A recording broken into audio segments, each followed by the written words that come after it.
विद्यार्थी मित्रांनो, आज आपण 11वीचा फिजिक्स विषयाचा 14वा टॉपिक बघणार आहे, सेमीकंडक्टर.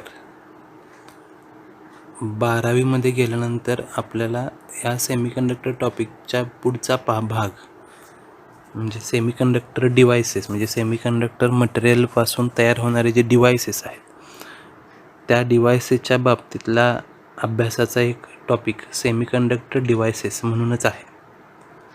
त्यामुळं 11वीतला हा सेमीकंडक्टर टॉपिक तुम्हाला बेसिक समजण्यासाठी अत्यंत गरजेचं आहे. आणि म्हणूनच आपण आज या सेमीकंडक्टर टॉपिकबद्दल समजून घेणार आहे की सेमीकंडक्टर म्हणजे नेमकं काय असतं आणि त्याचा अभ्यास तुम्हाला कसा समजून घ्यायचा आणि त्याच्यावरती मग सेमीकंडक्टर डिव्हायसेस जे असतात ते काय असतात, आपण जे 12वीत शिकणार आहे ते. पण त्यापूर्वी आपल्याला या टॉपिकमध्ये शिकायचं आहे की सेमीकंडक्टर म्हणजे नेमकं काय आणि ते कसं तयार केलं जातं किंवा काय असतं नेमकं. तर आपण बघूया सेमीकंडक्टर 14वा टॉपिक. तर बघूया आपण की सेमीकंडक्टर म्हणजे नेमकं काय. आता एखाद्या मॅटरमधून किंवा एखाद्या मटेरियलमधून ज्यावेळी इलेक्ट्रिकल करंट फ्लो होतो किंवा करंट पास होतो, त्यावेळेस त्याच्यातून इलेक्ट्रॉन्स व्हायब्रेशनच्या स्वरूपात एनर्जी ट्रान्सफर करत असतात. मग एखाद्या सॉलिडमधून ज्यावेळी एनर्जी किंवा इलेक्ट्रिकल करंट पास होत असतो, त्यावेळेस त्याचं क्रिस्टल स्ट्रक्चर कसं आहे, त्या सॉलिडमधून किती फ्रीली इलेक्ट्रॉन फ्लो होऊ शकतात.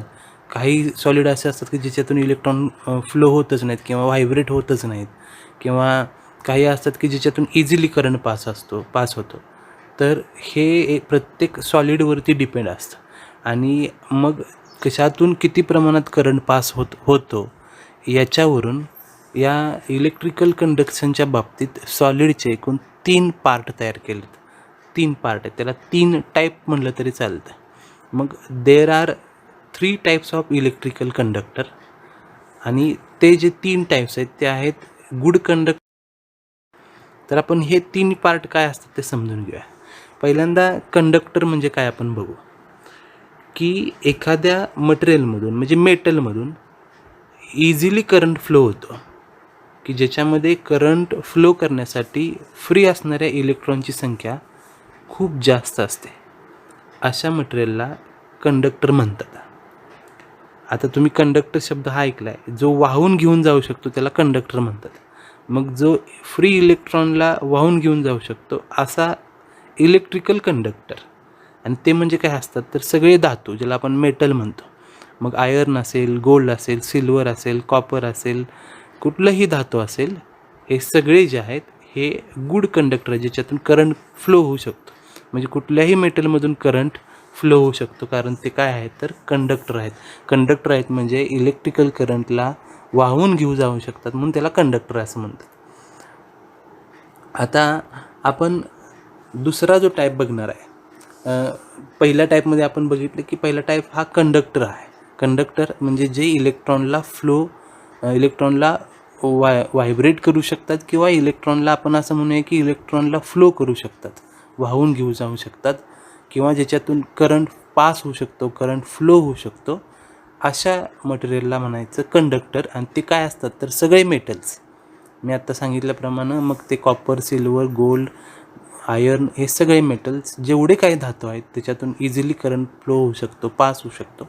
कारण त्याचं कारण असं आहे की त्याच्यामध्ये असणाऱ्या फ्री इलेक्ट्रॉनची संख्या खूप जास्त असते. कंडक्टर्समध्ये असणाऱ्या फ्री इलेक्ट्रॉनची संख्या ही खूप जास्त असते. किती असते तर एखादा किंवा 1 मीटर बाय 1 मीटर बाय 1 मीटरच्या एका क्यूबमध्ये 10⁻28 म्हणजे 10⁻28 एवढे जास्त फ्री इलेक्ट्रॉन्स असतात. म्हणजे ही खूप मोठी संख्या, 10⁻28 ही खूप मोठी संख्या. एवढे जास्त फ्री इलेक्ट्रॉन पर मीटर क्यूबमध्ये असतात, जे इलेक्ट्रिकल करंट फ्लो करण्यासाठी, करंट पास करण्यासाठी मदत करतात. तर म्हणून इलेक्ट्रॉनची संख्या, फ्री इलेक्ट्रॉनची संख्या खूप जास्त प्रमाणात असल्यामुळं सगळ्या धातूंमधून, सगळ्या मेटल्समधून इझिली करंट पास होतो, म्हणून त्याला सुवाहक म्हणजे कंडक्टर असं म्हणतात. आता दुसरा जो टाईप आहे तो आहे इन्सुलेटर. मग इन्सुलेटर म्हणजे काय, की असे मटेरियल ज्याच्यातून काही जरी झालं तरी इलेक्ट्रिकल करंट पास होत नाही किंवा करंट फ्लो होत नाही. म्हणजे आपण म्हणतो की तारेतून करंट फ्लो होतं, मग ती तार तांब्याची असेल किंवा कॉपरची असेल, ॲल्युमिनियमची असेल, कुठलीही असेल, मेटलची असेल तर त्याच्यातून करंट फ्लो होतो, तर ते कसले झाले, कंडक्टर झाले. आता इन्सुलेटर म्हणजे काय, असे मटेरियल ते ज्याच्यातून करंट पास होत नाही, काही जरी झालं तरी करंट पास होत नाही. म्हणजे एक्झाम्पल कुठले कुठले, काच असेल, काचेतून करंट पास होत नाही, प्लास्टिक असेल, रबर असेल, लाकूड असेल, हे सगळे एक्झाम्पल असे आहेत की ज्याच्यातून करंट पास होत नाही. आणि त्याचं ज्याच्यातून करंट पास होत नाही त्याला इन्सुलेटर म्हणायचं. मग एक्झाम्पल काय, तर ग्लास, वूड, रबर, प्लास्टिक वगैरे. आता कारण काय करंट पास न होण्याचं, तर त्याच्यामध्ये असणाऱ्या फ्री इलेक्ट्रॉनची संख्या ही 10⁻23 पर मीटर क्यूब एवढी असते, जी कंडक्टरमध्ये तर इन्सुलेटरमध्ये असणाऱ्या फ्री इलेक्ट्रॉनची संख्या 10⁻23 आणि कंडक्टरमध्ये असणाऱ्या फ्री इलेक्ट्रॉनची संख्या ही 10⁻28. 10⁻23 आणि 10⁻28 याच्यामध्ये खूप मोठा फरक आहे. 10⁻28 ही खूप मोठी संख्या आहे 10⁻23च्या तुलनेत. त्यामुळं इन्सुलेटरमध्ये फ्री इलेक्ट्रॉनची संख्या जी कंडक्शन करण्यासाठी उपयोगी असतात त्याची खूप कमी असते, त्यामुळं इन्सुलेटरमधून करंट पास होत नाही. तर हे झालं दुसरा टाईप. आता अजून एक टाईप आहे, तो म्हणजे महत्त्वाचा, जो आपल्या या टॉपिकचं नावच आहे, ते म्हणजे सेमी कंडक्टर. तर काही मटेरियल असे आहेत, एक्झाम्पल सांगतो, सिलिकॉन असेल, जर्मेनियम असेल, गॅलियम आर्सेनाइड आहे, गॅलियम नायट्राइड, कॅडमियम सल्फाईड, हे काही असे एक्झाम्पल्स आहेत, असे मटेरियल आहेत ज्या मटेरियलमधून कधी करंट पास होतो आणि कधी कधी होत नाही. पुन्हा एकदा सांगतो मी, हे असे काही मटेरियल आहे सिलिकॉन, जर्मेनियम, की याच्यामधून काही वेळेला करंट पास होतो आणि काही वेळेला होत नाही. मग कधी पास होतो, ज्यावेळी त्याचं टेम्परेचर जास्त असतं. कधी होत नाही, ज्यावेळी त्याचे टेम्परेचर खूप कमी असतं. मग असे काही मटेरियल आहेत जे कधी कधी करंट पास करू शकतात तर कधी करतच नाहीत. कधी करंट पास करतात, ज्यावेळी पास करतात त्याला कंडक्टर म्हणता येईल. म्हणजे सेमीकंडक्टर हा कंडक्टर होऊ शकतो आणि करंट पास करत नाही काही वेळेला, म्हणजे सेमीकंडक्टर हा इन्सुलेटर होऊ शकतो. हे सेमीकंडक्टरमध्ये दोन्हीच्या प्रॉपर्टीज असतात, कंडक्टरच्या पण असतात आणि इन्सुलेटरच्या पण असतात. मग हे खूप एक्साइटिंग आहे की ह्याचा खूप मोठा इलेक्ट्रॉनिकमध्ये खूप मोठा उपयोग होऊ शकतो. त्यामुळं आणि त्याच्यामुळंच आपल्याला, आपण जे मेमरी कार्ड वापरतो, मेमरीज बघतो, कम्प्युटरचा जो मदरबोर्ड असतो किंवा त्याच्यावरती जोडलेले छोटे छोटे कॉम्पोनंट, रेजिस्टर, कपॅसिटर, ट्रान्झिस्टर आपण बघितलेत, हे असे अनेक खूप सगळे कॉम्पोनंट आहेत जे ह्या सेमीकंडक्टर मटेरियलपासून बनवले जातात. की मेमरी असेल, हार्ड डिस्क असेल, यासाठी काय वापरलं जातं, तर सेमीकंडक्टर मटेरियल वापरलं जातं. हे रिसर्च करून, पुढं संशोधन करून हे सेमीकंडक्टर मटेरियल हे खूप खूप महत्त्वाचं ठरलं. ह्याचं मूळ कारण काय, की हे कधी कंडक्टर म्हणून ॲक्ट होतं तर कधी इन्सुलेटर म्हणून ॲक्ट होतं. हे खूप कमी टेम्परेचरला इन्सुलेटर होतं, इन्सुलेटरला बॅड कंडक्टर म्हणलं तरी चालतं. आणि हे जास्त टेम्परेचरला, सेमीकंडक्टर हे जास्त टेम्परेचरला किंवा रूम टेम्परेचरपेक्षा जास्त टेम्परेचरला हे कंडक्टर म्हणून ॲक्ट होतं, म्हणून सेमीकंडक्टर खूप महत्त्वाचे आहेत. तर आपण इलेक्ट्रिकल कंडक्टिव्हिटीच्या अभ्यासामध्ये सॉलिडची एकूण 3 अवस्था बघितल्या. एक कंडक्टर ज्याच्यातून करंट पास होतो, एक इन्सुलेटर ज्याच्यातून करंट पासच होत नाही का तर फ्री इलेक्ट्रॉन कमी असतात, आणि तिसरा जो बघितला तो सेमीकंडक्टर, जो कमी टेम्परेचरला इन्सुलेटर म्हणून ॲक्ट होतो आणि हा हाय टेम्परेचरला काय होतो तर कंडक्टर म्हणून ॲक्ट होतो. म्हणून हा खूप ॲप्लिकेशनच्या दृष्टिकोनातून हा खूप महत्त्वाचा आहे. तर हे 3 टाईप्स, कंडक्टर, इन्सुलेटर आणि सेमीकंडक्टर. आता आपल्याकडे काही मटेरियल आहे त्याची इलेक्ट्रिकल कंडक्टिव्हिटी दाखवल्या, म्हणजे आपल्या लक्षात येईल की फ्री इलेक्ट्रॉनची संख्या जिथं जास्त आहे त्याच्यातून करंट पास होतं. आता सिल्वर हे 10⁻6.13 to 10⁻7 याची इलेक्ट्रिकल कंडक्टिव्हिटी दिली आहे, कॉपरची दिली आहे, ॲल्युमिनियमची दिली आहे, प्रत्येकाचे प्लॅटिनम दिले, सिलिकॉनचे दिले.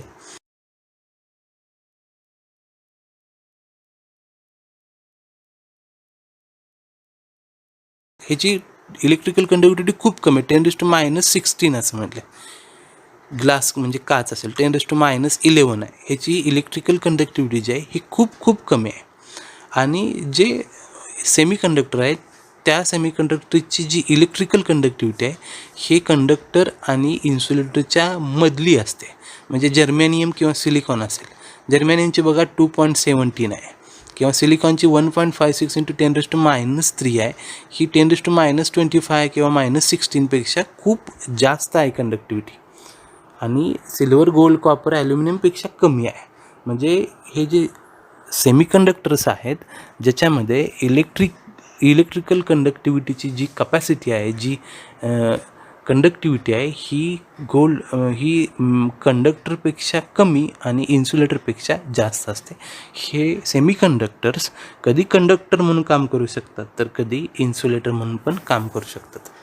आता अजून एक गोष्ट आपल्याला एक ग्राफिकल प्रेझेंटेशनच्या ह्याच्यातून लक्षात घेता येऊ शकते.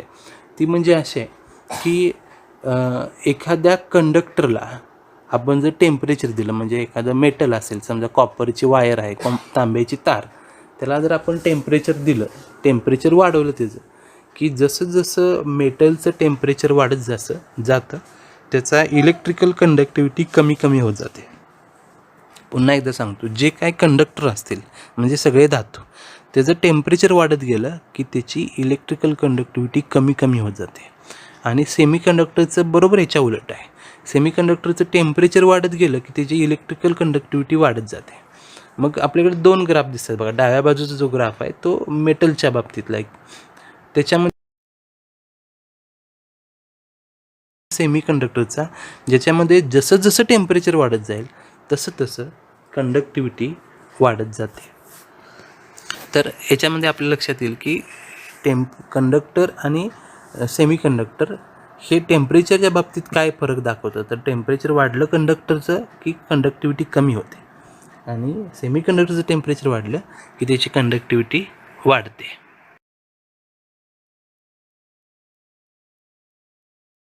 वाढल्यामुळं जर त्याचं इलेक्ट्रिकल कंडक्टिव्हिटी वाढत असेल तर ते सेमीकंडक्टर डिव्हाइसेसच्या बाबतीत खूप उपयुक्त अशी गोष्ट आहे, खूप युजफुल आहे ते. आणि एखाद्या सेमीकंडक्टरचं टेम्परेचर वाढलं की त्याची इलेक्ट्रिकल कंडक्टिव्हिटी वाढते.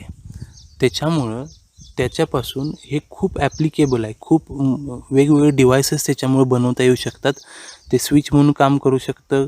आता पुढं आपण बघणार आहे, त्याच्यामुळे तुमच्या लक्षात येईलच की हे सेमीकंडक्टरचं टेम्परेचर वाढलं की त्याची कंडक्टिव्हिटी वाढते, म्हणजे त्याचा किती मोठा फायदा होतो ते. तर आता आपण इथं एक गोष्ट लक्षात घ्यावी की जे सेमीकंडक्टर असतात त्याचे पण 3 छोटे छोटे वर्गीकरण केलेलं किंवा 3 टाईप्स आहेत.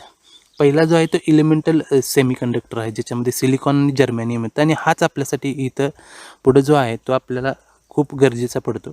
दुसरा आहे कंपाऊंड सेमीकंडक्टर, त्याला कॅडमियम सल्फाईड किंवा झिंक सल्फाईड असे 2 एक्झाम्पल आपण अजून आहेत खूप काही, पण हे लक्षात ठेवा.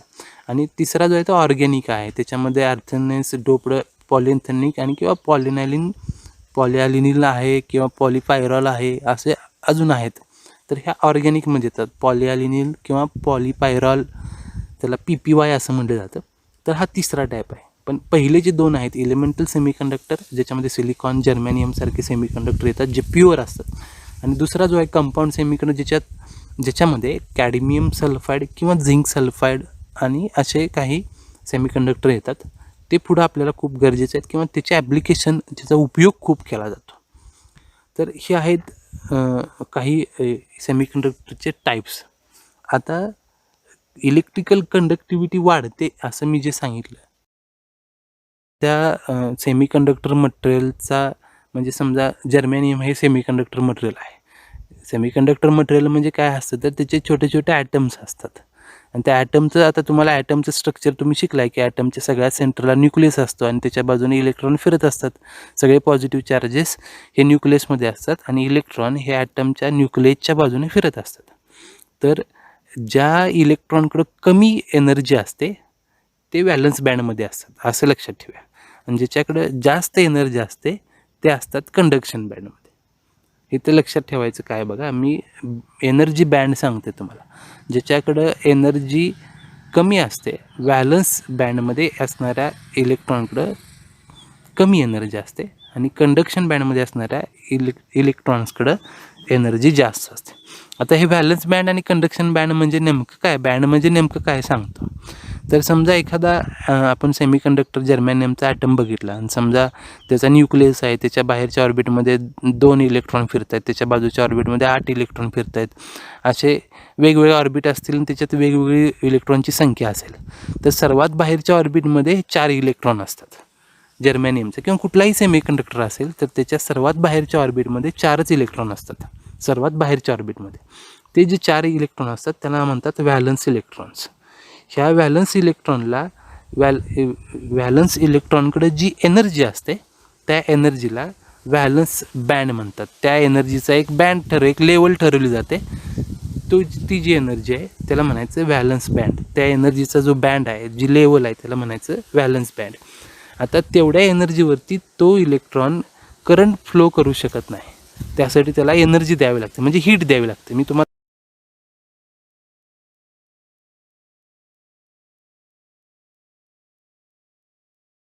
कंडक्टर मेटलच्या सगळ्यात बाहेरच्या ऑर्बिटमध्ये फिरणारे जे इलेक्ट्रॉन आहेत त्यांना एनर्जी मिळाली की त्यांची एनर्जी वाढते आणि एनर्जी वाढली की ते व्हॅलन्स बँडमधून कंडक्शन बँडमध्ये जातात.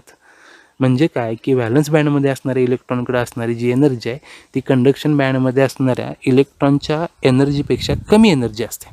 मग व्हॅलन्स बँडमधल्या इलेक्ट्रॉनला म्हणजे ॲटमच्या सर्वात बाहेरच्या ऑर्बिटमधल्या इलेक्ट्रॉनला एनर्जी दिली की त्याची एनर्जी वाढते. ती केवढी होते तर कंडक्शन बँडमधल्या इलेक्ट्रॉन एवढी होते.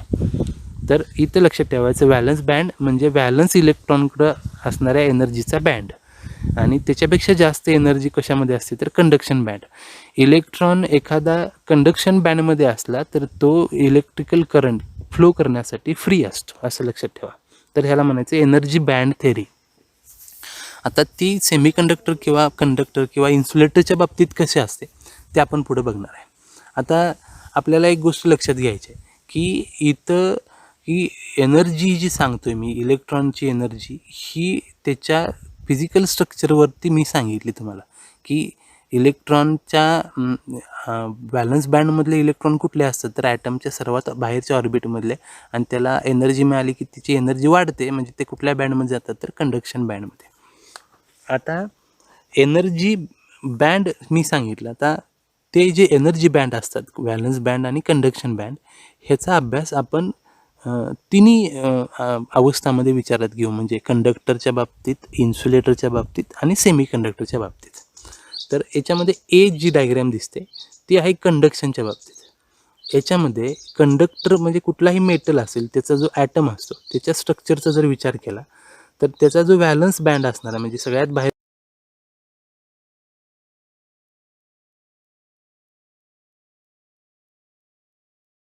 व्हॅलन्स बँडमधली एनर्जी आणि त्याच्यापेक्षा जास्त एनर्जी म्हणजे कुठली म्हणतो आपण कंडक्शन बँडमधली एनर्जी. आता कंडक्टरच्या बाबतीत काय होतं की व्हॅलन्स बँडमध्ये असणाऱ्या इलेक्ट्रॉनकडे असणारी एनर्जी आणि कंडक्शन बँडमध्ये असणाऱ्या इलेक्ट्रॉनची एनर्जी जवळपास सारखीच असते. त्यामुळे दोन्ही बँड एकमेकाला ओव्हरलॅप होतात. पुन्हा एकदा सांगतो, कंडक्टरच्या बाबतीत तुम्ही एवढं लक्षात ठेवायचं की व्हॅलन्स बँडमध्ये असणाऱ्या इलेक्ट्रॉनकडे असणारी एनर्जी आणि कंडक्शन बँडमध्ये असणाऱ्या इलेक्ट्रॉनची एनर्जी जवळपास सारखी असते. त्यामुळे दोन्ही एकमेकाला ओव्हरलॅप असतात. त्यामुळं कंडक्टरमध्ये असणारे व्हॅलन्स इलेक्ट्रॉन हे ऑलरेडी कंडक्टर म्हणून कंडक्शन इलेक्ट्रॉन म्हणून काम करू शकतात. त्यामुळे कंडक्टरमधून इझिली करंट पास होतो. आता तेच आपण काय बघूया इन्सुलेटरच्या बाबतीत, म्हणजे सी जी डायग्रॅम आहे सी ती आधी बघूया, मग मी बी सांगतो. आता सी बघा, सी आहे इन्सुलेटरच्या बाबतीत. कंडक्टरच्या बाबतीत म्हणजे ए डायग्रॅममध्ये आम्ही बघितलं की व्हॅलन्स बँड आणि कंडक्शन बँड दोन्ही एकमेकाला ओव्हरलॅप झालेत, एकावरती एक आहेत, जवळपास क्रॉस झालेत, एकमेकाला ओव्हरलॅप झालेत. तर इथं काय होतं की इन्सुलेटरच्या बाबतीत व्हॅलन्स बँडमध्ये असणारे इलेक्ट्रॉन म्हणजे समजा एखादा ग्लास असेल, काच असेल, काचेचा एखादा ॲटम बघितला त्या मटेरियलचा आणि ग्लास मटेरियलच्या ॲटमचा सगळ्यात बाहेरच्या ऑर्बिटमधले जे इलेक्ट्रॉन त्याला आपण व्हॅलन्स इलेक्ट्रॉन म्हणतो त्याची असणारी एनर्जी आणि कंडक्शन बँडमध्ये असणारी एनर्जी ह्यामध्ये एनर्जीचा खूप मोठा गॅप असतो. म्हणजे व्हॅलन्स बँडमधल्या इलेक्ट्रॉनकडं खूप कमी एनर्जी असते, ज्यासाठी कंडक्शन करण्यासाठी खूप जास्त एनर्जी त्याला पाहिजे. त्यामुळं व्हॅलन्स बँडमधला इलेक्ट्रॉन खूप मोठा गॅप कवर करून कंडक्शन बँडमध्ये जाऊ शकत नाही. म्हणजे जवळपास 5 इलेक्ट्रॉन होलपेक्षा जास्त एनर्जीची गरज असते. आणि व्हॅलन्स बँडमधून इन्सुलेटरमधला सी डायग्राममधला व्हॅलन्स बँडमधला इलेक्ट्रॉन कंडक्शन बँडपर्यंत पोहोचू शकत नाही. तेच बी या डायग्राम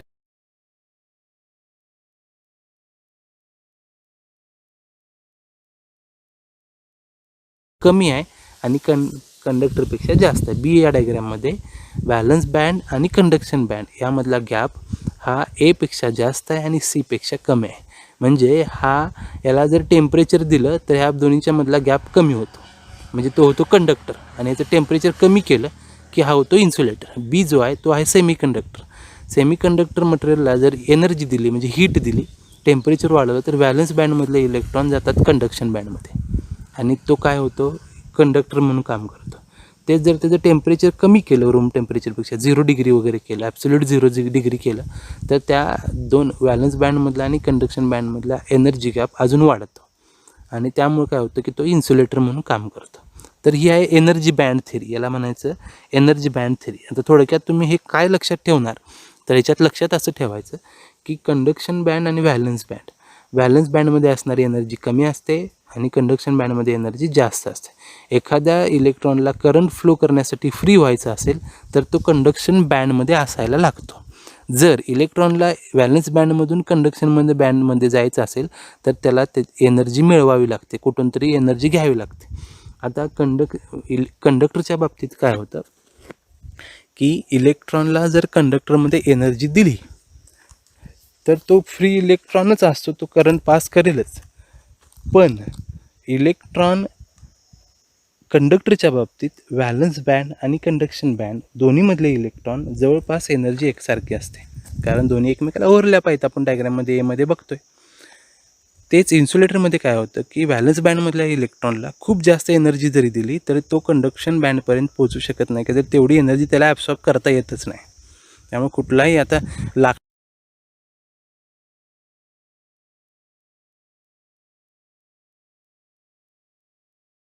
गॅप कवर करून कंडक्शन बँडपर्यंत इलेक्ट्रॉन जाऊ शकत नाही. आणि या दोन्हीच्या मधले जो आहे तो आहे सेमीकंडक्टर.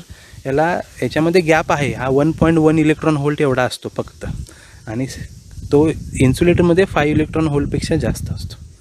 मग हा बी डायग्राममधला जो सेमीकंडक्टर आहे त्याच्या व्हॅलन्स बँड आणि कंडक्शन बँडमधला जो गॅप आहे त्याला एनर्जी गॅप म्हणतात, की त्याला फर्मी लेवल इन गॅप असं पण म्हटलं जातं.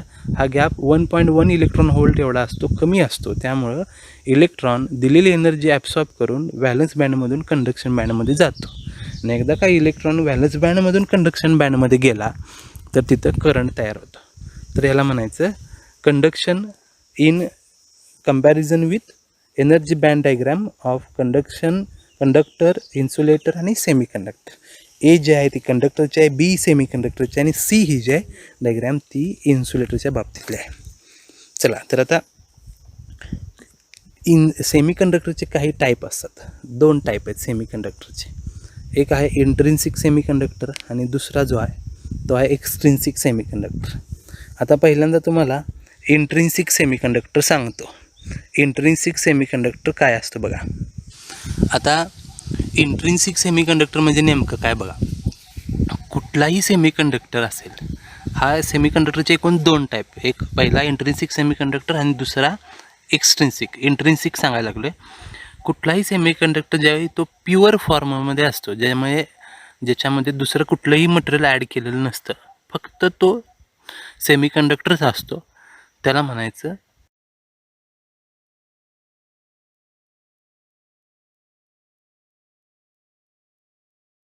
केलेलं नाही आहे, कुठलंच नाही, ते प्युअर सिलिकॉन आहे, तर त्याला म्हणायचं इंट्रिन्सिक सेमीकंडक्टर. किंवा जर्मेनियम असेल तर जर्मेनियममध्ये दुसरं कुठलंही मटेरियल ॲड नाही, ते फक्त प्युअर जर्मेनियम आहे, तर त्याला म्हणायचं इंट्रिन्सिक सेमीकंडक्टर. आता म्हणजे काय सांगतो, आता आधी एक गोष्ट लक्षात घेऊया की याचं स्ट्रक्चर कसं असते. आता कुठलाही सेमीकंडक्टर मटेरियल असू दे, त्याच्या सगळ्यात बाहेरच्या ऑर्बिटमध्ये, म्हणजे एखादा समजा आपण सिलिकॉन घेतलं तर सिलिकॉनच्या एक मेटल विचारात घेतलं तर एका मेटलच्या न्यूक्लियसमध्ये काय असतील, पॉझिटिव्ह चार्जेस असतील, न्यूट्रॉन्स असतील, आणि इलेक्ट्रॉन असतात ते न्यूक्लियसच्या बाजूने फिरत असतात वेगवेगळ्या ऑर्बिटमध्ये. आणि सर्वात बाहेरची जी ऑर्बिट असते त्या ऑर्बिटमध्ये मग कुठलंही सेमीकंडक्टर असू दे, प्युअर सेमीकंडक्टरच्या सर्वात बाहेरच्या ऑर्बिटमध्ये 4च इलेक्ट्रॉन असतात. आता कुठल्याही मटेरियलला स्टेबल होण्यासाठी, इलेक्ट्रिकली स्टेबल होण्यासाठी ऑक्टल कंप्लीट करावं लागतं. हे तुम्ही शिकलाय. म्हणजे काय की शेवटच्या ऑर्बिटमध्ये त्याला 8 इलेक्ट्रॉन पूर्ण करावे लागतात. आता सेमीकंडक्टर कुठलंही असू दे, सेमीकंडक्टर हे सिलिकॉन असू दे किंवा जर्मेनियम असू दे, त्याच्या बाहेरच्या ऑर्बिटमध्ये 4च इलेक्ट्रॉन असतात. मग याला 8 पूर्ण करायचे असतात. मग हा काय करतो, हा 4 देऊ शकत नाही, 4 घेऊ शकत नाही, हा 4 शेअरिंगमध्ये वापरतो. म्हणजे काय सांगतो आहे का, आता सगळ्यात सेंटर डायग्राममध्ये बघा, सगळ्यात सेंटरचा जो एक सिलिकॉनचा ॲटम आहे तो काय करतो की त्याच्याकडे सगळ्यात बाहेरच्या ऑर्बिटमध्ये 4 इलेक्ट्रॉन आहेत. तर तो त्याच्या बाजूच्या 4 इलेक्ट्रॉनमधले त्याच्या बाजूच्या 4 सिलिकॉनच्या ॲटमपैकी प्रत्येकाचा एक इलेक्ट्रॉन शेअरिंगमध्ये वापरतो. म्हणजे बघा की एक मधला सेंटरचा जो सिलिकॉन आहे त्याचा आपण एक्झाम्पल म्हणून विचार करतोय. याच्यात कसं होतं की त्या सिलिकॉनच्या सगळ्यात बाहेरच्या ऑर्बिटमध्ये किती इलेक्ट्रॉन आहेत, तर 4 आहेत. त्याला अजून किती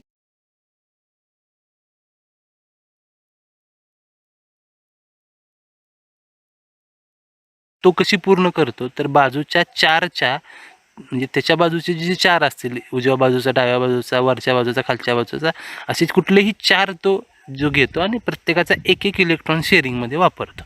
म्हणजे 4 वेगवेगळ्या 4चे 4 इलेक्ट्रॉन शेअरिंगमध्ये वापरले आणि ह्याचे 4, ते 4 आणि हे 4 एकूण 8 इलेक्ट्रॉन होतात आणि तो स्टेबल होतो.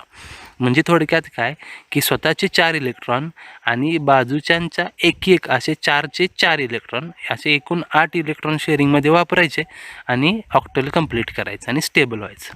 हे आहे प्युअर सेमीकंडक्टरचं स्ट्रक्चर. कुठलंही जर्मेनियम जरी असेल तर जर्मेनियम काय करणार, स्वतःच्या सगळ्यात बाहेरच्या ऑर्बिटमध्ये किती असतील, तर 4 असतील.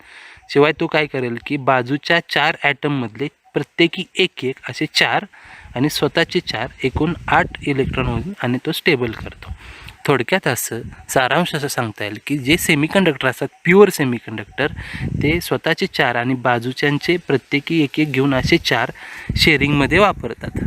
हे डोनेट करत नाहीत किंवा ॲक्सेप्ट करत नाहीत. हे काय करतात, तर शेअरिंग करतात आणि स्टेबल होतात.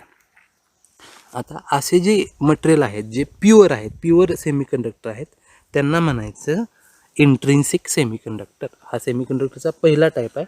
अशा मटेरियलला म्हणायचं इंट्रिन्सिक सेमीकंडक्टर.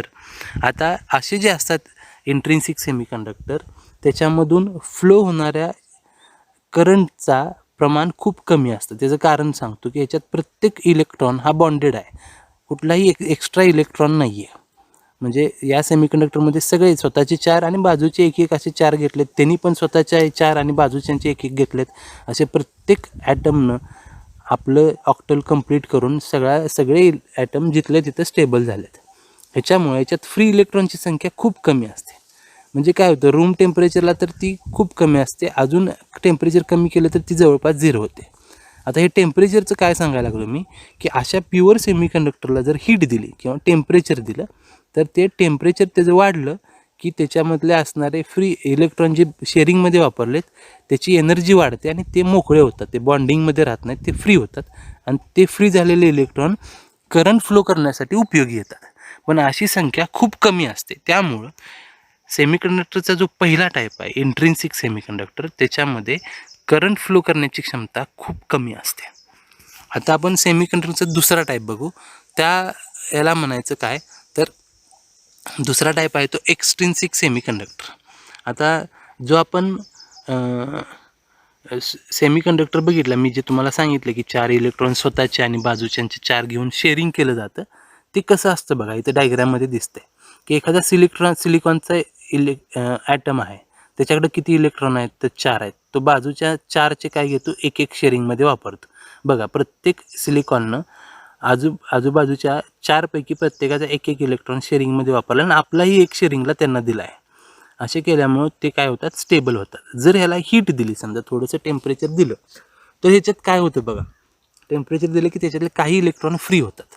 आता ह्याला जर आपण करंट प्रोव्हाइड केला, तर म्हणजे बॅटरी जोडली, म्हणजे एका बाजूला पॉझिटिव्ह आणि एका बाजूला निगेटिव्ह कनेक्शन दिसते. ते काय केलं तर छोटी बॅटरी जोडली. त्याच्यामुळे काय होतं की जे इलेक्ट्रॉन फ्री आहेत ते मूव्ह व्हायला सुरुवात होतात, व्हायब्रेट व्हायला सुरुवात होतात, फुलफिलमेंट होते. आता जो इलेक्ट्रॉन मोकळा झाला आहे, रेड कलरचा जो दिसतो पॉईंट, ते तिथला इलेक्ट्रॉन बाहेर पडला आहे. तिथं काय झालं तयार, तर एक मोकळा गॅप तयार झाला आहे, त्याला म्हणायचं होल. म्हणजे एखाद्या जागी एक इलेक्ट्रॉन आहे, तो त्या जागेवरून तिथून बाजूला गेला तर तिथं होल तयार होतं. आता एक लक्षात ठेवायचं, इलेक्ट्रॉनवरती चार्ज असतो निगेटिव्ह. इलेक्ट्रॉन कसल्या चार्जचा असतो तर निगेटिव्हचा. आता इलेक्ट्रॉननं जागा सोडली, निगेटिव्ह चार्ज निघून गेला, म्हणजे कुठला चार्ज तयार झाला, होल तयार झाले तिथं, तर पॉझिटिव्ह होतं. म्हणून जे पॉझिटिव्ह चार्जेस असतात त्याला म्हणायचं होल. आता आणि इलेक्ट्रॉनला कुठला चार्ज असतो तर निगेटिव्ह. इलेक्ट्रॉनवरती निगेटिव्ह चार्ज आणि होलवरती पॉझिटिव्ह चार्ज.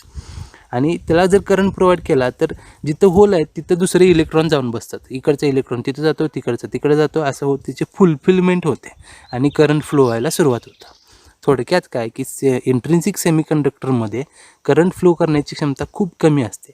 जेवढी काय थोडाफार करंट फ्लो होतो तो कशामुळे होतो, तयार होतो, तो त्याच्या टेम्परेचर वाढल्यामुळं थोडेसे जे इलेक्ट्रॉन फ्री झालेले असतात तिथं होल तयार होतात आणि त्याच्यातून त्या होलची फुलफिलमेंट करण्यासाठी दुसरे इलेक्ट्रॉन तिथं ॲड होत असतात किंवा पोझिशन सेट करत असतात. त्याला म्हणायचं फुलफिलमेंट. आणि त्याच्यामुळे थोडासा करंट क्रिएट होत असतो. हे झालं कशाच्या बाबतीतलं तर प्युअर सेमीकंडक्टर, त्यालाच म्हणायचं इंट्रिन्सिक सेमीकंडक्टर. आता सेमीकंडक्टरचा दुसरा टाईप आपल्याला बघायचा आहे, तो आहे एक्स्ट्रिन्सिक सेमीकंडक्टर. सेमीकंडक्टरचा दुसरा टाईप जो आहे तो आहे एक्स्ट्रिन्सिक सेमीकंडक्टर. सेमीकंडक्टरचा दुसरा टाईप एक्स्ट्रिन्सिक सेमीकंडक्टर. आता हे एक्स्ट्रिन्सिक सेमीकंडक्टर म्हणजे नेमकं काय आधी सांगतो. एक्स्ट्रिन्सिक सेमीकंडक्टर म्हणजे एखाद्या प्युअर सेमीकंडक्टरमध्ये दुसरं छोटंसं एखादं मटेरियल ॲड करायचं. म्हणजे समजा कंडक्टिव्हिटी वाढवता येईल. ते कसले ॲड करायचे ते पुढं सांगतो तुम्हाला, किंवा कुठल्या मटेरियलचे ॲड करायचे. एक्स्ट्रिन्सिक सेमीकंडक्टरचा अर्थ काय की जे प्युअर सेमीकंडक्टर असतात त्याच्यामध्ये दुसरं कुठलं तरी मटेरियल एखादं ॲड केलं जातं ज्याच्यामुळे त्याची कंडक्टिव्हिटी वाढते. अशा मटेरियलला म्हणायचं एक्स्ट्रिन्सिक सेमीकंडक्टर. इंट्रिन्सिक म्हणजे जे प्युअर आहेत आणि एक्स्ट्रिन्सिकमध्ये प्युअरमध्ये दुसरं ॲड केलं की काय होतं तो एक्स्ट्रिन्सिक सेमीकंडक्टर. आता एक्स्ट्रिन्सिक सेमीकंडक्टरचे दोन टाईप पडतात. ते कशावरून पडले तर आपण कुठलं मटेरियल त्याच्यात ॲड करतो त्याच्यावरून. आता मी मगाशी सांगितलेलं तुम्हाला की एखाद्या इंट्रिन्सिक सेमीकंडक्टरमध्ये म्हणजे प्युअर सेमीकंडक्टरमध्ये दुसरं मटेरियल ॲड करायचं म्हणजे काय करायचं, काय ॲड करायचं ते पहिल्यांदा सांगतो. की इंट्रिन्सिक जो प्युअर सेमीकंडक्टर आहे ज्याच्यामध्ये इलेक्ट्रिक करंट फ्लो करण्याची क्षमता खूप कमी आहे, फ्लो होणारा करंट कमी आहे. आपल्याला जो हवा आहे करंट, ज्या ॲप्लिकेशनसाठी गरज आहे करंटची ती जास्त आहे. मग तो करंट वाढवण्यासाठी आपण काय करतो की त्याच्यामध्ये दुसरं मटेरियल ॲड करतो. आता एखादं मटेरियल ॲड करणंची जी प्रोसेस आहे, ॲड करणं, त्याला म्हणायचं डोपिंग. लक्षात ठेवा, त्या काय म्हणायचं डोपिंग. आणि जे ॲड केलं जातं, करणाऱ्या जे मटेरियल ॲड केलं जातं त्या मटेरियलला म्हणायचं इम्प्युरिटी. आता पुन्हा एकदा सांगतो, ॲड करण्याची जी प्रोसेस आहे त्याला म्हणायचं डोपिंग. आता डोपिंग म्हणजे काय नेमकं सांगतो की खूप जास्त मटेरियलमध्ये दुसरं एखादं चिमूटभर मटेरियल ॲड करणं. म्हणजे एक एक्झाम्पल सांगतो, समजा 1 ग्लास पाण्यामध्ये अगदी चिमूटभर मीठ टाकणं. आता जे मीठ आहे ती इम्प्युरिटी आहे आणि ॲड करण्याची जी प्रोसेस आहे त्याला म्हणायचं डोपिंग. समजा जर मी असं केलं की 1 ग्लास पाणी आणि त्याच्यामध्ये 1 ग्लास मीठ ॲड केलं तर हे प्रमाण जवळपास इक्वल झालं दोन्ही, याला म्हणायचं मिक्सिंग. आपण इथं मिक्सिंग करत नाही, आपण करतो डोपिंग. डोपिंग म्हणजे काय की दिलेल्या मटेरियलमध्ये अतिशय कमी प्रमाणात थोडंसं मटेरियल ॲड करणं, त्याला म्हणायचं डोपिंग. तर इथं आपण इंट्रिन्सिक सेमीकंडक्टर जो आहे, जो प्युअर आहे, त्याच्यामध्ये दुसरं एखादं मटेरियल डोप करतं, डोपिंग करतं. आणि दुसरं जे मटेरियल डोप की सेमीकंडक्टरच्या इंट्रिन्सिक सेमीकंडक्टर जे असतात सिलिकॉन, जर्मेनियम, त्याच्या कुठल्याही ॲटमच्या सगळ्यात बाहेरच्या ऑर्बिटमध्ये किती इलेक्ट्रॉन असतात तर 4 असतात. आणि बाकीचे अजून 4 तो 8 पूर्ण करण्यासाठी 4 शेअरिंगमध्ये वापरतो. स्वतःचे 4 आणि दुसऱ्यांचे 4 असे शेअरिंगमध्ये एकूण 8 पूर्ण करतो. आणि ते सगळे 8च्या 8 इलेक्ट्रॉन हे बॉन्डिंगमध्ये म्हणजे बांधलेले असतात. आता फ्री इलेक्ट्रॉन टेम्परेचर वाढल्यावर एखादा कुठेतरी होणार आणि त्याच्यामुळे करंट तयार होणार. ही संख्या खूप कमी होते इलेक्ट्रॉनची संख्या. मग ही संख्या वाढवण्यासाठी काय केलं जातं, याच्यात इम्प्युरिटी ॲड केली जाते. मग असं मटेरियल ॲड करायचं ज्याच्या सगळ्यात बाहेरच्या ऑर्बिटमध्ये 4पेक्षा एकतर कमी असतील किंवा जास्त इलेक्ट्रॉन असतील. मग 3 असतील तर त्याला म्हणायचं ट्रायव्हॅलंट इम्प्युरिटी. म्हणजे एखादं मटेरियल आपण प्युअर सेमीकंडक्टरमध्ये ॲड केलं, असं ॲड केलं ज्या मटेरियलच्या ॲटमच्या सगळ्यात बाहेरच्या ऑर्बिटमध्ये 3च इलेक्ट्रॉन आहेत, तर ती झाली ट्रायव्हॅलंट इम्प्युरिटी. असं ॲड केल्यामुळं काय होतं की त्याच्यामध्ये ऑलरेडी एक होल तयार होतं का, तर त्यातले 3 इलेक्ट्रॉन जे बाहेरच्या ऑर्बिटमध्ये आहेत ते तिन्ही शेअरिंगमध्ये वापरले जातील आणि एक मात्र कमी पडेल, तिथं काय तयार होईल, होल तयार होईल आणि करंट तयार करायला सोपं पडेल. हे एक झालं. आणि दुसरं एक प्रकार आहे की ज्या मटेरियलच्या सगळ्यात बाहेरच्या ऑर्बिटमध्ये 5 इलेक्ट्रॉन असतात. आता 5 इलेक्ट्रॉन असणारा, सगळ्यात बाहेरच्या ऑर्बिटमध्ये 5 इलेक्ट्रॉन असणारा मटेरियल जर ॲटम ॲड केला तर त्या ॲटममधले 4 शेअरिंगमध्ये वापरले जातील, एक शिल्लक राहील, तो करंट फ्लो करण्यासाठी मदत करतो. तर ह्याला म्हणायचं डोपिंग. आता हे एक जे मी सांगितलं 3 इलेक्ट्रॉन सगळ्यात बाहेरच्या ऑर्बिटमध्ये असणार त्याला म्हणायचं ट्रायव्हॅलंट इम्प्युरिटी. आणि ज्याच्या सगळ्यात बाहेरच्या ऑर्बिटमध्ये 5 इलेक्ट्रॉन असतात त्याला म्हणायचं पेंटाव्हॅलंट इम्प्युरिटी. आणि ह्या ट्रायव्हॅलंट इम्प्युरिटी आणि पेंटाव्हॅलंट इम्प्युरिटीमुळं पहिला जो आहे तो एन टाईप. मग ज्या प्युअर सेमीकंडक्टरमध्ये पेंटाव्हॅलंट इम्प्युरिटी ॲड केली जाते, पेंटाव्हॅलंट म्हणजे असं मटेरियल ज्या मटेरियलच्या ॲटमच्या सगळ्यात बाहेरच्या ऑर्बिटमध्ये 5 इलेक्ट्रॉन असतात त्याला म्हणायचं पेंटाव्हॅलंट इम्प्युरिटी. त्यातले 4 शेअरिंगमध्ये वापरले जातील आणि एक फ्री राहतो करंट फ्लो करण्यासाठी. तर ज्याच्या सगळ्यात बाहेरच्या ऑर्बिटमध्ये 5 इलेक्ट्रॉन आहेत तो ॲड करणं प्युअर सेमीकंडक्टरमध्ये त्याला म्हणायचं पेंटाव्हॅलंट इम्प्युरिटी ॲड करायची. एक इलेक्ट्रॉन शिल्लक राहिला, त्या इलेक्ट्रॉनवरती चार्ज कुठला असतो, निगेटिव्ह असतो, त्यामुळं निगेटिव्ह टाईप मटेरियल तयार होतं, म्हणून त्याला म्हणायचं एन टाईप सेमीकंडक्टर. म्हणजे कसं सांगतो, समजा प्युअर सेमीकंडक्टरमध्ये समजा काहीतरी 1,00,000 ॲटम आहेत सेमीकंडक्टरचे प्युअर, आणि त्याच्यामध्ये काहीतरी 100 आपण ॲटम ॲड केले. कशाचे ॲटम 100 ॲड केले की पेंटाव्हॅलंट इम्प्युरिटीचे ॲड केले. आता आर्सेनिक किंवा फॉस्फरस जे आहेत हे पेंटाव्हॅलंट इम्प्युरिटी आहेत, मटेरियल आहेत ज्याच्यामध्ये सगळ्यात बाहेरच्या ऑर्बिटमध्ये 5 इलेक्ट्रॉन असतात.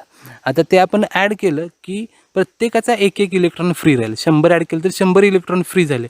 100 इलेक्ट्रॉनवरती असणारा चार्ज हा निगेटिव्ह आहे, त्यामुळे त्या मटेरियलवरती मेजॉरिटी चार्ज हा निगेटिव्ह येतो, म्हणून त्याला निगेटिव्ह टाईप सेमीकंडक्टर तयार होतं. म्हणून त्याला म्हणायचं निगेटिव्ह म्हणजे एन टाईप सेमीकंडक्टर. लक्षात आलं? एन टाईप सेमीकंडक्टर म्हणजे काय की ज्या प्युअर सेमीकंडक्टरमध्ये पेंटाव्हॅलंट इम्प्युरिटी म्हणजे आर्सेनिक असेल, फॉस्फरस असेल ॲड केली जाते, ज्यामुळं त्याच्यामध्ये इलेक्ट्रॉनची संख्या वाढते आणि त्याच्यावरती निगेटिव्ह चार्ज येतो मटेरियलवरती, त्या मटेरियलला म्हणायचं एन टाईप सेमीकंडक्टर. हा एक्स्ट्रिन्सिकचा पहिला टाईप. एक्स्ट्रिन्सिकचा दुसरा जो टाईप आहे, आता इथं मी एक स्किमॅटिक अँटीमनीचं दाखवलं आहे बघा, एक जी इम्प्युरिटी ॲड करतो त्याचं दाखवलं आहे. आता ही जे एक असे 100 ॲड केले तर 100 फ्री इलेक्ट्रॉन मिळतील आणि कसलं मटेरियल तयार होईल, निगेटिव्ह टाईप, त्याला म्हणायचं एन टाईप सेमीकंडक्टर बघा. किंवा आता पेंटाव्हॅलंट इम्प्युरिटीचं शेअरिंग कसं केलं जातं बघा.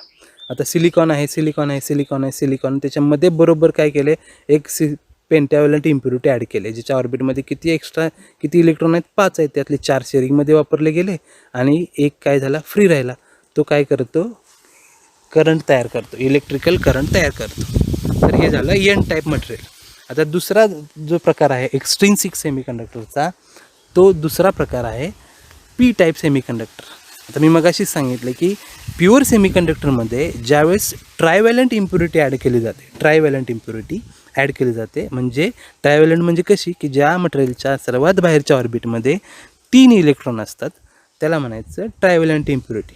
ती ॲड केली की काय होतं की त्या तिन्ही शेअरिंगमध्ये वापरले जातात आणि एक शेअरिंगला कमी पडतो. 4 असते तर 4ने 4 वापरले असते, एक कमी पडतो शेअरिंगला आणि तिथं होल तयार होतो, होलवरती चार्ज असतो पॉझिटिव्ह, मग होल तयार होतं आणि पॉझिटिव्ह चार्ज तयार होतो. असे 100 ट्रायव्हॅलंट इम्प्युरिटी ॲड केल्या तर 100 होल तयार होतील. होलवरती चार्ज कुठला असणार, पॉझिटिव्ह. मेजॉरिटी सेमीकंडक्टरवरती पॉझिटिव्ह चार्ज तयार होतो, पॉझिटिव्ह टाईप सेमीकंडक्टर तयार होतो, म्हणून त्याला म्हणायचं पी टाईप सेमीकंडक्टर. म्हणजे एन टाईप सेमीकंडक्टरमध्ये पेंटाव्हॅलंट इम्प्युरिटी ॲड केली जाते ज्याच्यामुळे त्याच्यावरती निगेटिव्ह चार्ज येतो, म्हणून त्याला negative type N type semiconductor म्हणायचं. निगेटिव्ह एन टाईप म्हणजे एन म्हणजे काय तर निगेटिव्ह, इथं पी टाईप म्हणजे पी म्हणजे काय तर positive type, P type semiconductor. कारण त्याच्यात ट्रायव्हॅलंट इम्प्युरिटी ॲड केली जाते, एक फ्री इलेक्ट्रॉन एक कमी पडतो, शेअरिंगला एक इलेक्ट्रॉन कमी पडतो, तिथं होल तयार होतं आणि होलवरती पॉझिटिव्ह चार्ज असतो.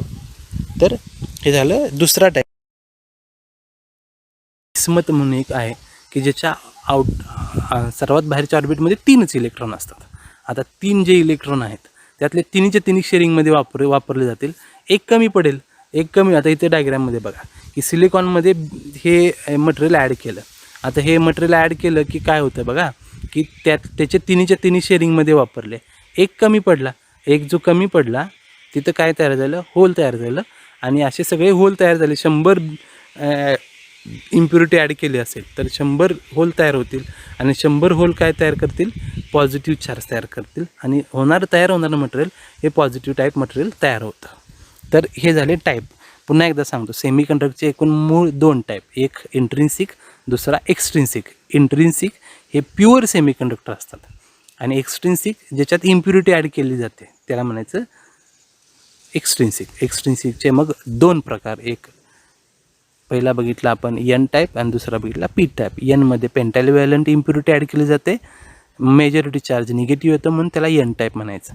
दुसरा बघितला पी टाईप ज्याच्यामध्ये ट्रायव्हॅलंट इम्प्युरिटी ॲड केली जाते, मेजॉरिटी चार्ज पॉझिटिव्ह होल तयार झाल्यामुळे पॉझिटिव्ह चार्ज येतो आणि त्यामुळे त्याला म्हणायचं पी टाईप सेमीकंडक्टर. आता ह्या पी टाईप सेमीकंडक्टर आणि एन टाईप सेमीकंडक्टरपासून एक डायोड बनवलं जातं. म्हणजे बघा, एका बाजूला आपण पी टाईप सेमीकंडक्टर घेतला आणि एका बाजूला एक छोटं समजा मेमरी कार्ड एवढं एक छोटी चिप घेतली. त्या चिपवरती डाव्या बाजूला घेतलं पॉझिटिव्ह सेमीकंडक्टर म्हणजे पी टाईप सेमीकंडक्टर, इकडं उजव्या बाजूला घेतलं निगेटिव्ह टाईप सेमीकंडक्टर म्हणजे एन टाईप सेमीकंडक्टर. तर त्याला म्हणायचं पी एन. ज्यावेळी असं सेमीकंडक्टर वेगवेगळ्या टाईपचे म्हणजे पी टाईपचे आणि एन टाईपचे एका ठिकाणी घेतले जातात, त्या दोन्हीच्या बॉर्डरवरती मध्ये एक बॉर्डर तयार होते, त्याला म्हणायचं जंक्शन. काय म्हणायचं, junction. N type P N junction diode. तर ज्यावेळेस पॉझिटिव्ह चार्जचा पॉझिटिव्ह मटेरियल आणि निगेटिव्ह टाईप मटेरियल एका ठिकाणी कंबाईन केले जातात तिथं पी एन आणि दोन्हीच्यामध्ये तयार होतं जंक्शन, म्हणून त्याला म्हणतात पी एन जंक्शन डायोड तयार होतं. तर पी एन जंक्शन डायोड कसा आहे बघा, काय आता थेरी जरा बघूया आपण. A P N junction when provided with a metallic conductor on each side is called as P N junction diode. Simply म्हणजे काय की समजा पी टाईप एका बाजूला एन टाईप आहे, मग पीच्या बाजूला एक कनेक्शन काढलं आपण, एक वायर जोडली, एक तार जोडली, आणि एन टाईपच्या बाजूला एक तार जोडली, तर त्याला 2 टर्मिनल झाले, एक पॉझिटिव्ह टर्मिनल झाला आणि एक झाला निगेटिव्ह टर्मिनल. तर पॉझिटिव्ह आणि निगेटिव्ह टर्मिनलचा मिळून काय तयार होतं तर पी एन जंक्शन डायोड. तर त्याचा सिम्बॉल पण खाली दाखवला, म्हणजे पी एन जंक्शन जो डायग्राम दाखवले त्याच्या खाली त्याचा सिम्बॉल दाखवला. तर तो जो सिम्बॉल आहे त्याला म्हणायचं circuit symbol of P N junction diode. तर ह्याला म्हणायचं पी एन जंक्शन डायोड. आता हे सर्किटमध्ये जर जोडलं तर त्याची सर्किट डायग्राम कशी होते बघा. हे वरती जे डायग्राम दाखवले ते म्हणायचं पी एन जंक्शन डायोड. काय आहे तर पी एन जंक्शन डायोड जोडलेत. आता जी पी एन जंक्शन डायोडची आता डायग्राममध्ये बघा की 2 कनेक्शन वेगवेगळे केलेत. डाव्या बाजूची डायग्राम आहे त्याला काय केलं की बॅटरीची जी पॉझिटिव्ह आहे तो डायोडच्या पॉझिटिव्हला जोडला आहे आणि बॅटरीचा निगेटिव्ह डायोडच्या निगेटिव्हला जोडला आहे. याला म्हणायचं फॉरवर्ड बायस. ज्यावेळी डायोडचा पॉझिटिव्ह बॅटरीच्या पॉझिटिव्हला आणि डायोडचा निगेटिव्ह बॅटरीच्या निगेटिव्हला जोडला जातो त्यावेळी तो होतो फॉरवर्ड बायस. आणि ज्यावेळेस उलटा जोडतात म्हणजे बॅटरीचा निगेटिव्ह डायोडच्या पॉझिटिव्हला आणि बॅटरीचा पॉझिटिव्ह डायोडच्या निगेटिव्हला उलटा जोडला जातो त्यावेळी म्हणायचं फॉरवर्ड बायस जोडता येईल किंवा कसं जोडता येईल रिव्हर्स बायस. हे त्याचे कनेक्शन आहेत, एक फॉरवर्ड किंवा रिव्हर्स. तर हे आपल्याला लक्षात येईल. बघा डायोड कसा कनेक्ट करता येतो, डायोड फॉरवर्ड बायस जोडता येतो किंवा डायोड रिव्हर्स बायससुद्धा जोडता येतो. तर बघा आपण आज काय काय बघितलं आजच्या ह्या सेमीकंडक्टर टॉपिकच्या इंट्रोडक्शनच्या पहिल्या तासामध्ये आपण काय काय महत्त्वाचं बघितलं, जे तुम्हाला पुढच्या 12वीमध्ये आपण जो सेमीकंडक्टर डिव्हायसेस नावाचा टॉपिक बघणार आहे त्याच्यासाठी महत्त्वाचं आहे. तुम्हाला सांगितलं की एकूण 3 प्रकार सांगितले, कंडक्टर, इन्सुलेटर आणि सेमीकंडक्टर. ज्याच्यातून करंट इझिली पास होतो तो कंडक्टर, म्हणजे सगळे मेटल्स. ज्याच्यातून करंट पास होतच नाही ते इन्सुलेटर. आणि ज्याच्यातून कधी पास होतो कधी नाही त्याला म्हणायचं सेमीकंडक्टर. हे सेमीकंडक्टर जे आहेत त्याच्यात कंडक्टर म्हणून पण ॲक्ट होतो, कधी इन्सुलेटर म्हणून पण ॲक्ट होतो. दोन्हीच्या प्रॉपर्टी असणारे हे कंडक्टर किंवा इन्सुलेटरच्या प्रॉपर्टी असणारे असतात, त्याला म्हणायचं सेमीकंडक्टर. आणि तेच आपल्या ह्या टॉपिकचं नाव आहे सेमीकंडक्टर. तर त्यामध्ये आपण बघितलं की सेमीकंडक्टर म्हणजे काय असतं नेमकं, तर सेमिकंडक्टर हे असं मटेरियल आहे ज्या मटेरियलच्या सगळ्यात बाहेरच्या ऑर्बिटमध्ये 4 इलेक्ट्रॉन असतात. मग ते ऑक्टल पूर्ण करण्यासाठी 4 शेअरिंगमध्ये वापरतात. मग आपण सेमिकंडक्टरचे टाईप बघितले, एक इंट्रिन्सिक आणि दुसरा एक्सट्रिन्सिक. मग इंट्रिन्सिक सेमिकंडक्टर म्हणजे काय, तर इंट्रिन्सिक सेमिकंडक्टर हे प्युअर सेमिकंडक्टर असतात ज्याच्यामध्ये कुठलंही दुसरं मटेरियल ॲड केलेलं नसतं. आणि ज्यावेळी त्याच्यात ॲड केलं जातं, आता ॲड केलं नाही तर काय होतं आहे, तर त्याच्यात पास होणाऱ्या करंटची जो संख्या आहे ती कमी आहे, कमी करंट फ्लो होतो त्याच्यातून. मग करंट वाढवण्यासाठी काय करायला लागतं आहे, तर त्याच्यात काहीतरी दुसरं मटेरियल ॲड करायला जातं. मग तो झाला दुसरा टाईप.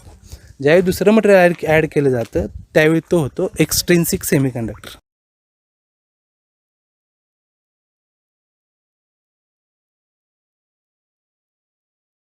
एन टाईपमध्ये ज्याच्यामध्ये पेंटाव्हॅलंट इम्प्युरिटी ॲड केली जाते तो आहे एन टाईप. का तर त्याच्यात 5 इलेक्ट्रॉन असतात, 4 शेअरिंगमध्ये वापरले जातात आणि एक फ्री राहतो जो करंट तयार करतो. आणि दुसरा टाईप बघितला तो आहे पी टाईप.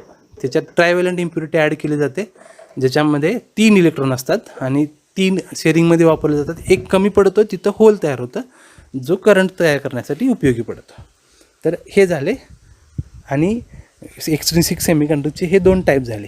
मग कुठले टाईप तर एन टाईप आणि पी टाईप. मग ज्यावेळेस एखादा एन टाईप आणि पी टाईप दोन्ही मटेरियल एकाच ठिकाणी एकत्र घेतलं जाईल, कोलॅबरेट केलं जाईल, त्यावेळी तिथे डायोड तयार होतो. मग पी टाईप मटेरियल त्याच्या बाजूला ठेवलं एन टाईप मटेरियल, त्याच्यामुळे तयार झाला पी एन जंक्शन डायोड. त्याला जर पीला आपण एक वायर जोडली, तार जोडली आणि एनला एक तार जोडली तर तयार होईल पी एन जंक्शन डायोड. तर पी एन जंक्शन डायोड असं तयार होतं. मग त्या डायोडचा सिम्बॉल डायग्रामच्या खाली दाखवला आहे. आता ही जी उजव्या बाजूची बाजू आहे ते आहे निगेटिव्ह आणि डाव्या बाजूची डायग्राम खाली छोटी डायग्राम दाखवली की नाही, ते आहे तो सिम्बॉलवरून ओळखायचं काय पॉझिटिव्ह कुठला निगेटिव्ह कुठला. डाव्या बाजूचा दिसतोय तो पॉझिटिव्ह आणि उजव्या बाजू दिसतोय तो निगेटिव्ह. आता तो सर्किटमध्ये जोडला आहे बघा, उजव्या बाजूचं पॉझिटिव्ह, डाव्या बाजूचं निगेटिव्ह. आता तो बॅटरीचा डाव्या बाजूची डायग्राम जी आहे त्या डायग्राममध्ये बघा की डायोडचा पॉझिटिव्ह बॅटरीच्या पॉझिटिव्हला जोडला आहे, म्हणजे त्याला म्हणायचं फॉरवर्ड बायस.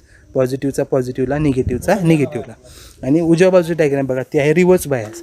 डायोडचा पॉझिटिव्ह बॅटरीच्या निगेटिव्हला आणि डायोडचा निगेटिव्ह बॅटरीच्या पॉझिटिव्हला, म्हणजे उलटा जोडला, त्यामुळे डायोड झाला रिव्हर्स बायस. आणि रिव्हर्स बायस जोडल्यामुळे काय झालं, करंट फ्लो होत नाही. आता ते काय आहे ते आपण पुढे बघणार आहे की करंट कधी जास्त फ्लो होतो, कसा फ्लो होतो ते आपण पुढे बघणार आहे. मला वाटतं आजच्या तासासाठी एवढं तुम्हाला सफिशियंट आहे. जर काही डाऊट आला किंवा समजलं नसेल एखादा कन्सेप्ट त्याच्यातला, आपल्या टेक्स्टबुकमध्ये 11वीचे जे टेक्स्टबुक आहे त्याची PDF तुमच्याकडे किंवा टेक्स्टबुक आहेत हार्ड कॉपीसुद्धा, त्याचे 14वा टॉपिक बघा.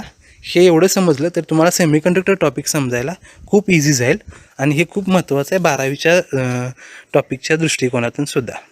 तर मला वाटतं हे आजच्यासाठी एवढं पुरेसं आहे. काय डाऊट आला तरी विचारा, आपण बाकीचं आहे ते पुढच्या तासाला बघू. ओके, धन्यवाद.